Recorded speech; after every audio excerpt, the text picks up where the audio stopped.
Joe Biden could trigger major war with China over Taiwan. Joe Biden has been warned he risks entangling America in a major war with China by a Pentagon employee. The message came from Franz Gayl, a 64-year-old former Marine, in an open letter addressed to the U.S. President. Mr. Gayl is under investigation after he wrote 2 articles for the Global Times, a tabloid newspaper with close links to the Chinese state. Beijing insists Taiwan is part of its sovereign territory, and has refused to rule out using force to seize the island. Some 23 million people live on Taiwan, which was formed by the anti-communist losing faction from the Chinese Civil War. Whilst the United States doesn't formally recognize it as an independent state, it is a close Taiwanese ally. In his letter, Mr. Gayl argued the U.S. should refrain from militarily intervening in any conflict between China and Taiwan. He argued this position should be held whether civil war reignites by accident or design.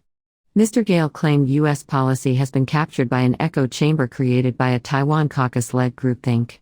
He added, "We should learn from our history in Southeast Asia and not shed American blood for another lost cause."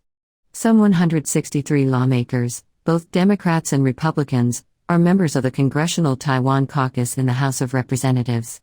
In the newspaper piece, Mr. Gayl argued China has a legitimate claim over Taiwan and will employ any necessary means to assert its control. Earlier this year, Beijing warned a formal Taiwanese declaration of independence would be treated as an act of war. Defense Ministry spokesman Wu Qian said, "We warn those Taiwan independence elements, those who play with fire will burn themselves, and Taiwan independence means war." The U.S., which sells military hardware to Taiwan's democratic government, branded the warning unfortunate.